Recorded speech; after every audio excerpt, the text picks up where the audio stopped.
자, 여러분 문제를 함께 풀어보겠습니다. 다음 부하에 대한 발전기 최소 용량을 아래 식을 이용하여 선정하세요 라고 되어 있네요. 단 전동기 킬로와트당 입력 환산 계수가 A고요. 1.45. 전동기의 기동 계수를 C라고 줬고요. 2를 사용한다 그랬고요. 발전기의 허용 전압 강화 계수는 K고 1.45라고 줬습니다. 그리고 이어보시면 발전기 용량을 구하는 산정식을 제시를 해줬죠. 우리가 원래 비상용 발전기 용량 구하는 방법은 조건에 따라서 굉장히 여러 가지 식을 사용하게 됩니다. 그렇기 때문에 실제 전기기사 시험에서는 기본적인 공식이 아니라 좀 특이한 공식을 쓰는 경우, 그런 경우는 대부분 이렇게 공식을 제시를 해줍니다. 그래서 이 공식에 각각 해당되는 숫자만 여러분이 맞게 대입하시면 되기 때문에 그렇게 어려운 문제는 아니었을 거로 판단이 됩니다. 자, 일단은 PG는 발전기 용량을 구하겠다는 뜻이고요. 여기 P가 전동기 이외의 부하 입력 용량이고, 그 다음에 PM, PL 다 줬고요. 여기 이제 A, C, K 값은 앞에 문제에서 준 거죠. A가 전동기 킬로와트당 입력 용량 계수인데 얘가 지금 바로 여기 킬로와트당 입력 환산 계수를 말하는 거니까 1.45가 되겠습니다. 그럼 요 값이 지금 1.45라고 보시면 되겠고, 그 다음에 전동기의 기동 계수도 문제에서 제시를 해줬죠. 전동기 기동 계수는 2라고 줬습니다. 요게 2라는 얘기고요. 그 다음 발전기의 허용 전압 강화 계수도 역시 문제 보시면 1.45라고 줬습니다. 그렇죠? 네, 전압 강화 계수 1.45라고 줬어요. 자, 그럼 요 계수는 일단 문제 주어진 값이고, 나머지 값은 그 뒤에 있는 부하의 표에서 우리가 제시를 적용해서 푸시면 되겠습니다. 자, 그럼 먼저 여기 시그마 P에다가 뭘 넣어야 되느냐? 요 P라고 하는 값이 전동기 이외의 부하 입력 용량이래요. 전동기가 아닌 부하를 말하는 거죠. 그러면 이 부하 종류 중에서 전동기 말고 전동기 이외의 부하 입력이 30kg입니다. 그럼 바로 여기에는 30이 들어가겠죠. 자, 그러면 이렇게 묶어서 30 플러스 괄호 열고 시그마 PM이라고 되어 있는데요. 시그마 PM은 전동기 부하 용량의 합계입니다. 전동기의 합계예요. 전동기만 합하라는 거죠. 그러면 요 세 번째를 제외한 전동기만 합성하시면 되니까 37kg짜리가 한 대, 10kg짜리가 5대입니다. 그럼 그대로 대입하시면 37kg짜리 하나 플러스 그다음에 10kg짜리가 5대니까 5배를 하시면 되겠죠. 여기서 마이너스 하기를 PL이라고 써 있네요. 그럼 PL이 뭔가 봤더니 전동기 부하 중에서 기동 용량이 가장 큰 전동기를 말합니다. 그러면 지금 전동기가 이렇게 두 가지가 있는데 얘는 10kg짜리고요. 얘는 37kg짜리니까 이게 용량이 가장 큰 부하가 되겠죠. 그러면 PL에다가는 37을 빼주시면 되겠다 이 얘기고요. 곱하기 A를 곱하라 그랬으니까 A는 바로 요 입력 용량 계수 1.45 플러스 다시 괄호 여시고, 자, PL은 아까 기동 용량이 가장 큰 전동기라 그랬죠. 37 곱하기 자, 환산 계수 A가 1.45 곱하기 C는 바로 기동 계수죠. 2. 자, 여기까지 하신 다음에 대괄호로 묶으시고 마지막에 K 전압 강화 계수를 곱해주라는 거니까 1.45를 이렇게 곱하시면 되겠습니다. 그래서 이 공식을 우리가 뭐 사전에 암기를 하고 알고 있어야만 푸는 문제가 아니라 출제자가 제시해 줬기 때문에 주어진 조건에 맞는 숫자만 그대로 대입하셔서 이걸 계산하시게 되면 결국 304.21 kVA가 나오게 되겠습니다. 자, 그 다음 문제를 보시면 단상변압기에서 전부하 2차 단자 전압이 115, 건수비가 20, 전압 변동률이 2%일 때 1차 전압을 구하세요 라고 했네요. 지금 문제에서 보시면 전부하, 부하가 있는 상태에서 2차의 단자 전압을 줬고요. 전압 변동률을 줬습니다. 그럼 우리가 변압기에서 전압 변동률이란 무부하 시와 전부하 시의 전압을 비교한 값이 바로 전압 변동률이니까요.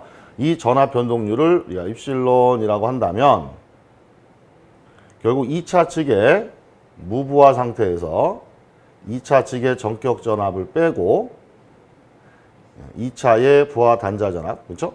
요거를 나눠주시게 되면 이게 전압 변동률이 됩니다. 물론 곱하기 100 이렇게 하면 %가 될 거고요. 곱하기 100을 빼버리면 2%를 0.02로 보시면 되겠죠. 그럼 지금 이 출제자는 요 전압 변동률을 준 거고요.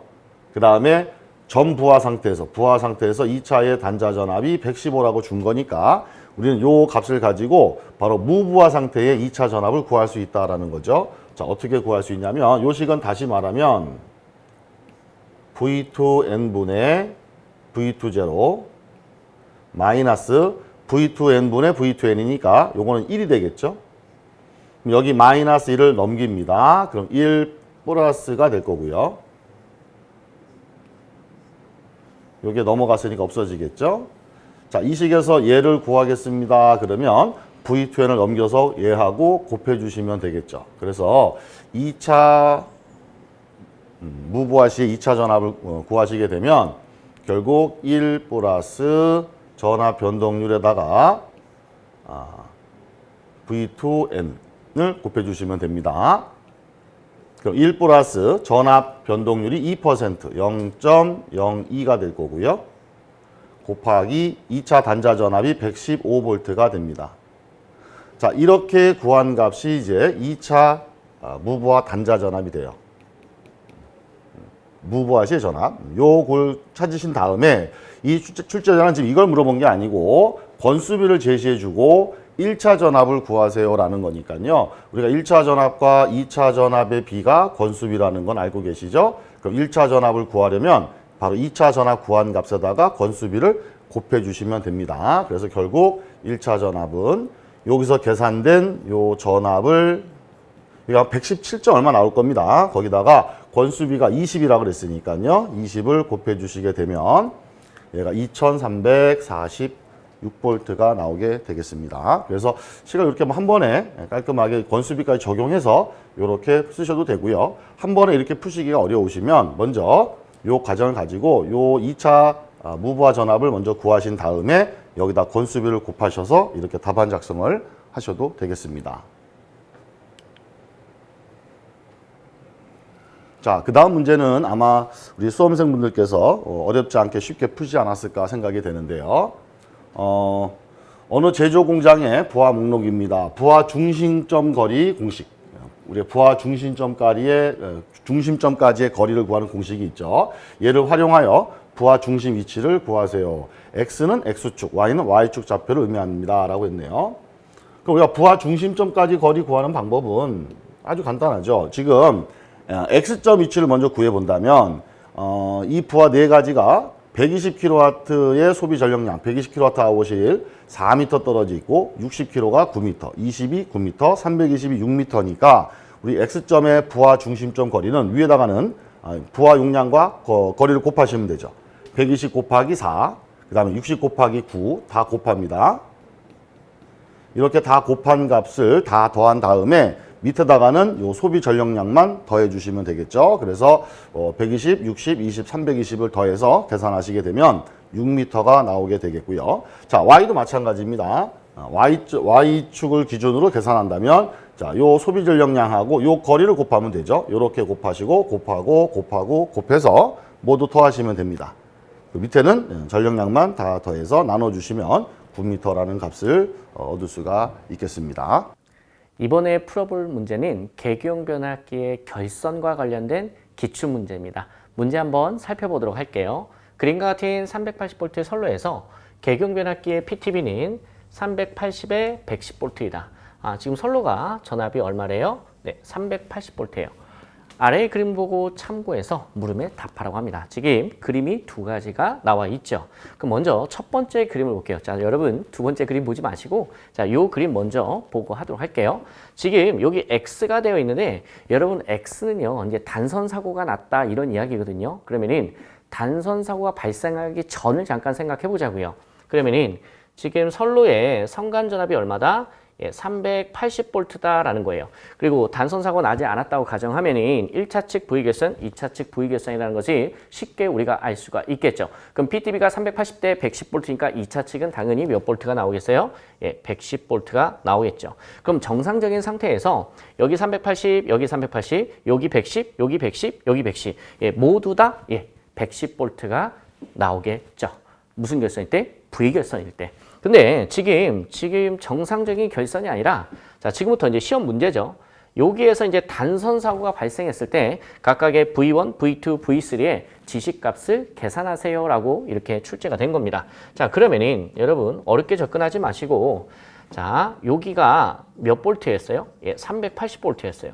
그리고 얘와 얘 사이도 얼마 걸리는 거예요? 예, 380볼트가 걸렸었다라는 거예요. 근데 얘가 단선이 됐죠. 여러분 여기서 탁 끊어지게 되면요, 얘는요 죽는 거예요. 죽는다. 예, 맛이 가는 거죠. 그러면은 여기가 1차 측이 맛이 가니까 당연히 2차 측도 여러분 몇 볼트예요? 예, 0볼트가 된다, 이런 의미입니다. 이해되시죠? 유기가 안 되는 거죠. 자, 그러면 여기가 이제 380볼트고, 자, 여기는 예, 몇 볼트가? 예, 110볼트가 되는 거예요. 단순히 이제 끊어졌기 때문에. 그러면은 V2에 걸리는 전압은 몇 볼트? 네, 110볼트고 V1에 걸리는 전압은 몇 볼트? 0볼트예요. 자, 그러면은 V3만 보자고요. V3는 여기서부터 예, 여기까지 걸리는 전압을 얘기하는 거죠. 그럼 여기에 몇 볼트 걸렸어요? 110볼트 걸리니까 V3에도 여기는 0볼트니까 0 더하기 110은 얼마다? 110볼트다. 예, 이렇게 쉽게 접근할 수가 있게 되는 거죠.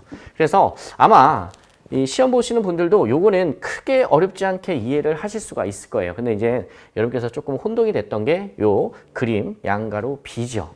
자, 여기 그림을 보면요, 지금 딱 보면 이게 정상적인 V결선은 아니죠. 예, 1차 측이 병렬이에요. 이게 여기 단선 사고 나기 전에 1차 측이 뭐다? 예, 병렬이다라는 거예요. 근데 여기가 어떻게 된 거예요? 끊어진 거예요.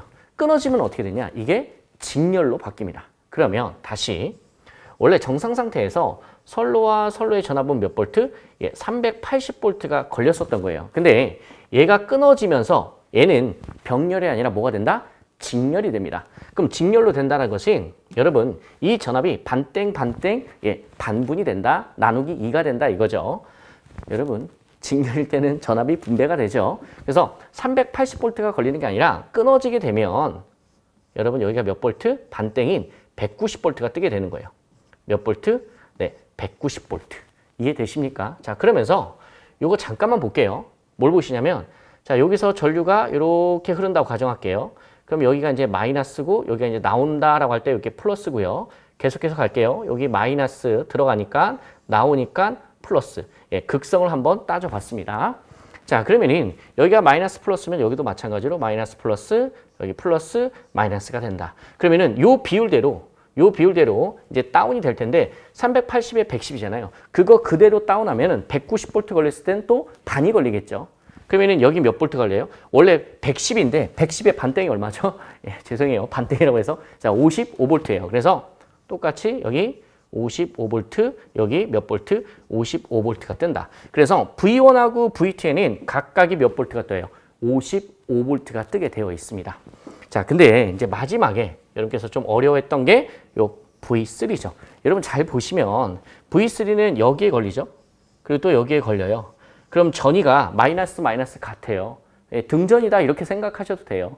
예, 쉽게 우리가 접근을 하면 플러스 마이너스 이렇게 걸려야지 지금 마이너스다 이거죠. 그러면은 얘가 예를 들어서 여기에 걸리는 것은 플러스 55 또는 마이너스 55, 마이너스 55 이렇게 해서 합이 얼마다? 예, 0볼트가 걸린다. 이렇게 생각을 하셔도 크게 어렵지는 않으실 거예요. 아니면 이게 이해가 안 가면 55에 빼기 55 이렇게 해서 0 이렇게 잡으셔도 되시겠고요.